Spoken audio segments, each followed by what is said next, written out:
Get a free copy of Altium software using the link provided in this video description. Plus, when you sign up for an Altium Designer free trial, you will get Altium 365 and 25% off discount. Hi, and welcome again to another video. Today, we're gonna learn how to design a simple power failure alarm using Altium Designer. So this board consists of few components suitable for quick projects to build. In this video, we will make how to build a power failure alarm using a 2N2905 transistor. Whenever the supply fails, the base voltage of the transistor drops down below 1 volt and saturates it. The resistor was added to ensure that the transistor remains in the on state in the absence of power supply. This turns the buzzer on, and it continues to produce the sound until the capacitor is completely discharged. This makes the circuit to alert people in case of power failure, even in the absence of dedicated power supply. We'll go over in more detail on how to design it using Altium Designer, so now, let's get started. First, you should have a PCB project file. In order to have a PCB project file, click on File, New, then Project. Then, you can set here the project name and the folder in where you want to save your project. So for this case, let's put Power Failure Alarm in the project name. Then click Create. Next, you need to create a schematic doc. Click again on File, New, then Schematic. After the schematic sheet appear, save the schematic doc. Right-click on the schematic doc, then click Save. Save it to the same folder. Next, we're going to create a library. Click on File, New, Library, then Schematic Library. Save again this one.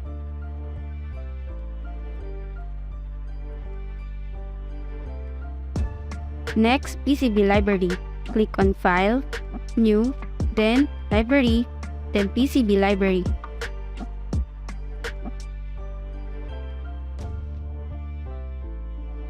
Save again this one.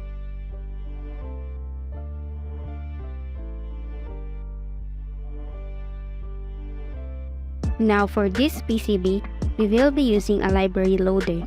So go back again to schematic doc, make sure that you're always in the schematic doc and click on the library loader. So this is available on the internet, and we're just gonna copy the manufacturer part number of each component here in the search tab, and just click Add to Design and it will automatically load in our schematic sheet. So this is the BOM list for this PCB, and these are the part numbers of each component, and we're just gonna copy each part number. Let's try this one, copy this one, then go back to schematic doc, open the library loader, and paste it in the search tab. Then click on Search, wait for it to load, then click on the result and click Add to Design. Now as you can see, it automatically added in the schematic doc, and if we check on the schematic library, you can see that it is added on the library. So next thing we need to do is to edit the comment. So since this is a buzzer, we will put here the value of the component. So save this one.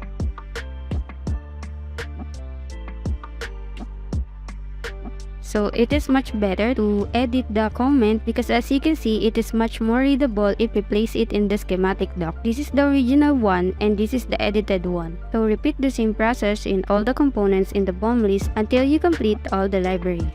After you finish all the components in the BOM list using a library loader, you can check here in schematic library panel all the added libraries. So these are the added libraries for this PCB. Next, we're going to put all of this in our schematic doc. So go back to the schematic doc and click on Components. If there is no component in your panel, just press K in your keyboard, then click on Components. Now you can see here the library for this project. So we're just gonna drag the library inside the schematic sheet. Next, we need to set the designator of each component. So there are two ways in setting the designator of the components. We can set it manually by double-clicking the components and edit manually the designator. Or we can do it in automated way. Just click on Tools, Annotation, Annotate Schematics, then click on Update Changes List, click OK, and as you can see on the proposed column, here are the assigned designator. So click on Accept Changes, Create ECO, then click Execute Changes. Close all the tabs, and as you can see, the designator on each component has been assigned. Next, we're going to put the connection on the components. So to put connection, click Place, then Wire. So snap it in the pin of the component and connect it to the other pin of other component in where it should be connected.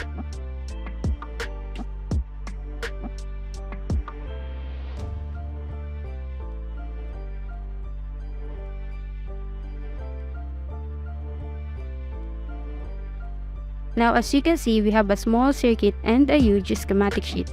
Now we're going to edit the size of our schematic sheet. Just go to Properties panel, change the units to mm, and click on Custom. Now this is where you can set the width and the height of the schematic sheet. So this is the finished schematic, and before we go to the placement, make sure to always perform validation. So just right-click on the project PCB file and click on Validate. Then to check the result, go to Message panel. As you can see, no errors found. So now we can perform engineering change order. So before that, we need to create the PCB. Click on File, New, then PCB. Next, save this one.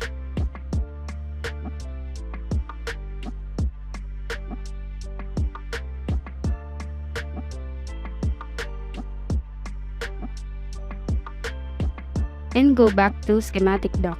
Now we can perform engineering change order. Click on Design, then Update PCB document. Now the engineering change order dialog box will appear and it will show all the components, nets, and classes that will add on our PCB. Just click on Validate, then Execute. Now we can start with the placement. So these are the components and just drag it inside the PCB.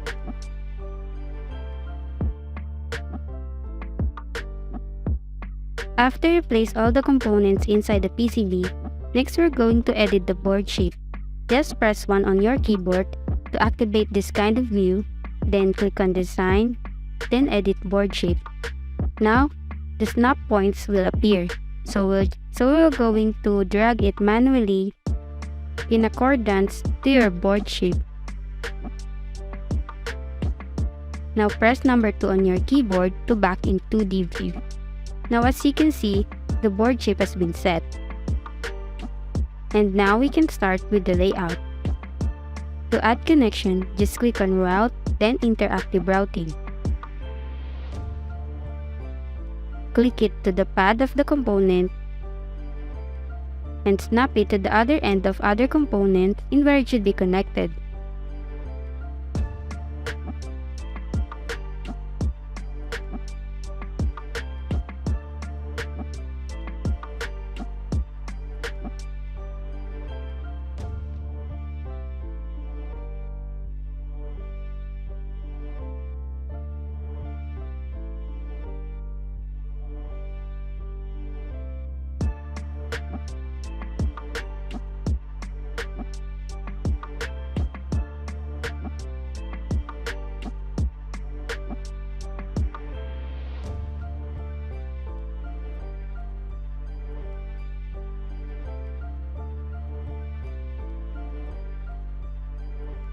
Now we're done with the layout.